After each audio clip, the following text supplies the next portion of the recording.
Students இந்த question அடிக்கடி கேட்குறாங்க.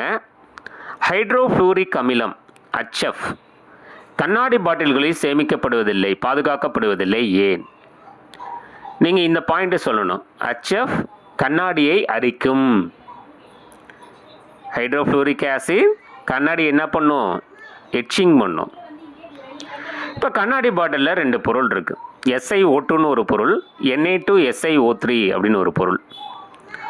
அப்போ SiO2 கூட இந்த HF சேர்ந்ததுன்னா, 4HF சேர்ந்ததுன்னா SiF4ஆகவும் ப்ளஸ் 2H2Oவும் கொடுத்துரும். அடுத்தது Na2SiO3யில் இந்த 6HF இது சேர்ந்ததுன்னா Na2Si அந்த ஓவை எடுத்துடணும். அந்த இடத்துல F வரும். F எத்தனை இருக்குன்னா 6 இருக்குது. So F6 plus 3H2O.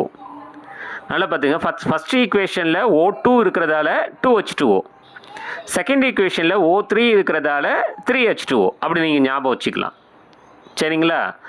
அப்போ ஃபஸ்ட் ஈக்குவேஷனில் 2H2O வர்றதால 4 ஹைட்ரஜன் வர்றதால ஃப்ரண்ட்டில் 4HF. செகண்ட் ஈக்குவேஷனில் 3H2Oவில் 6 ஹைட்ரஜன்ஸ் வரதால் ஃப்ரண்ட்டில் HFல வந்து 6. இது ஈஸியாக இருக்குங்களா? பேலன்ஸ் பண்ணுறதுக்கு வசதியாக இருக்கா இது? சரிங்களா? இந்த 2 சமன்பாடும் கண்டிப்பாக நீங்கள் எழுதணும். சரிங்களா?